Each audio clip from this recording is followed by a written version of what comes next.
नाज़रीन, शिकारपुर में people's party chairman Bilawal Bhutto Zardari rally खे ख़िताब कयो आहे।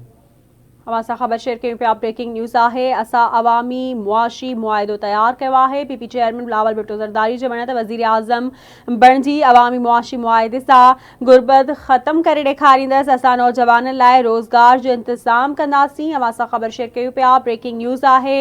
बोर्ड मुतासिरनि सां जेके वाइदा कया आहिनि उहे पूरा कंदासीं। बोर्ड मुतासिरनि खे 20 लख घर ठाराए ॾींदासीं। मालिकाना हक़ बि ॾींदासीं। अवां खे अपडेट कयूं पिया। अहम ख़बर है। पीपी चेयरमैन बिलावल भुट्टो ज़रदारी चवण त असां नफ़रत जी सियासत न कंदा आहियूं, बिना के फ़र्क़ जे ख़िदमत कंदा आहियूं। मां पंहिंजी आवाम जे हक़नि ते सौदो नथो करे सघां। अवां सां ख़बर शेयर कयूं पिया शिकारपुर मां। बिल्कुल नाज़रीन, पीपी चेयरमैन जो चवणु आहे त असां अवामी मुआशी मुआहिदो तैयार करे वरितो आहे। वज़ीर आज़म बणिजी अवामी मुआशी मुआहिदे सां गुरबत ख़त्म करे ॾेखारींदुसि। असां नौजवाननि लाइ रोज़गार जो इंतज़ाम कंदासीं। वधीक चवणु आहे त बोर्ड मुतासिरनि सां जेके वाइदा कया आहिनि उहे पूरा कंदुसि। बोर्ड मुतासिरनि खे 20 लख घर ठाराए ॾींदासीं। मालिकाना हक़ बि ॾींदासीं। जॾहिं त वधीक चवणु आहे त असां नफ़रत जी सियासत न कंदा आहियूं, बिना कंहिं फ़र्क़ जे ख़िदमत कंदा आहियूं। मां पंहिंजी आवाम जे हक़नि ते सौदो नथो करे सघां। People's party chairman Bilawal Bhutto Zardari Shikarpur में ख़िताब कंदे चयो आहे त असां अवामी मुआशी मुआहिदो तैयार करे वरितो आहे। वज़ीर आज़म बणिजी अवामी मुआशी मुआहिदे सां गुरबत ख़त्म करे ॾेखारींदुसि।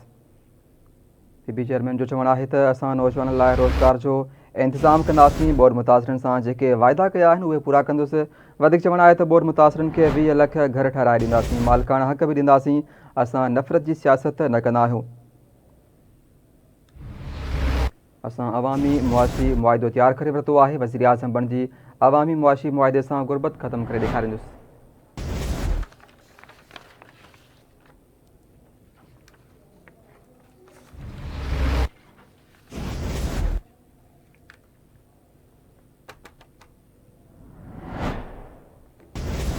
खबर अवां सां शेयर कयूं पिया। ब्रेकिंग न्यूज़ है। शिकारपुर में people's party chairman Bilawal Bhutto Zardari rally के ख़िताब किया है।